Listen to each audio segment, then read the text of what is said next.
Le marquage au fer rouge, passage obligé sur les habitations. Et puis les corps.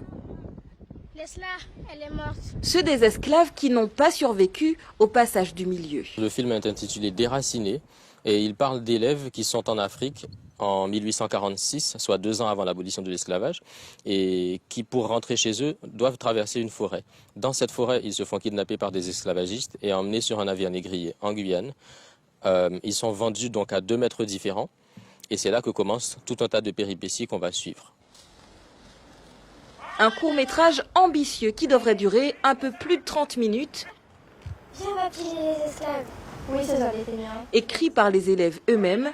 Pour raconter l'histoire, ils ont donc dû la comprendre. Allez, ramasse, plus vite que ça. Si mon père te voit, ça sera ta fête. On essaye d'aborder les choses avec le plus de tact possible, mais eux-mêmes, lors de leur recherche, ont découvert certaines choses. Il a fallu aborder les choses franchement avec eux et leur expliquer comment ça se passait. Donc à ce moment-là, ils ont appris notamment que les esclaves qui sont morts sur le bateau ont été jetés à la mer. Cette année, au programme d'histoire pour ces élèves de CM2, la Révolution française. Ce projet a aussi permis de connaître mieux une histoire plus proche encore, celle de la Guyane française. Nous avons découvert que la place du Coq était une ancienne place de vente d'esclaves.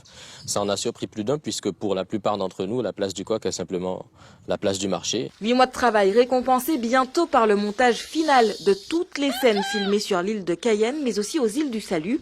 Si les conditions sanitaires le permettent, le court-métrage sera présenté à l'école.